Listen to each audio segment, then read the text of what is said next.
Boku no Hero Academia, the new hot series, is one of the most talked about anime presently. Many refer to it as the anime to replace Naruto.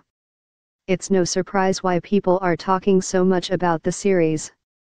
It's one that fantasy-loving fans worldwide have thought about and discussed in great lengths. What would life be if we all had powers?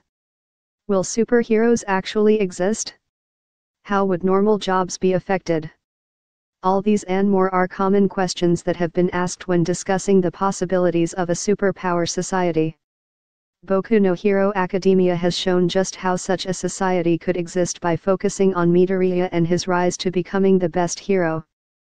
Midoriya, who goes by the hero name Deku, was deemed legally quirkless and gained the power All for One by the legendary hero All Might. This began Deku's quest to become the greatest to ever be. However, would you believe me if I told you that Deku was not actually quirkless? Would you believe me if I said that Deku was using his quirk all the while yet no one noticed?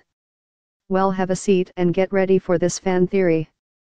Before I begin, it was mentioned within the first season/volume that a mutation at the feet, the absence of an extra joint in the pinky toe, is evidence of a quirk. If there is no mutation, then the individual does not possess a quirk. This was shown to prove that Deku was indeed quirkless. However, as we have learned, there is an exception to every rule, and Deku is that exception.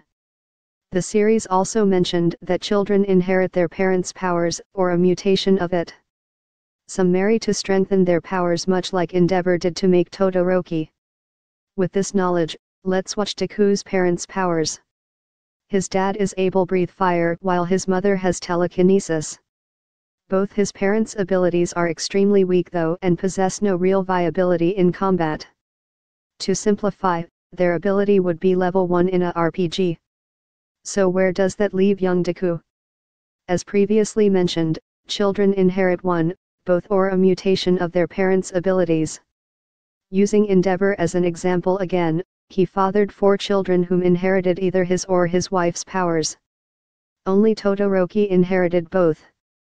Back to Deku, he obviously did not inherit his dad's powers, but what about his mother's? Telekinesis is a mental ability. It is as powerful as one's mind. Therefore his mum's quirk is not exactly telekinesis but a quirk that bestowed her with a mind that is more powerful than others. So what if Deku inherited his mother's quirk of a powerful mind? It's not unbelievable to imagine when you consider what his hobby is.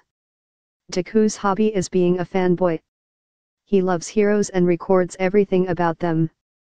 However, he goes one step further. He is able to see their habits after one encounter and devises at least 5 different cases to best them. He is able to think of strategies to overcome any obstacle or foe within seconds.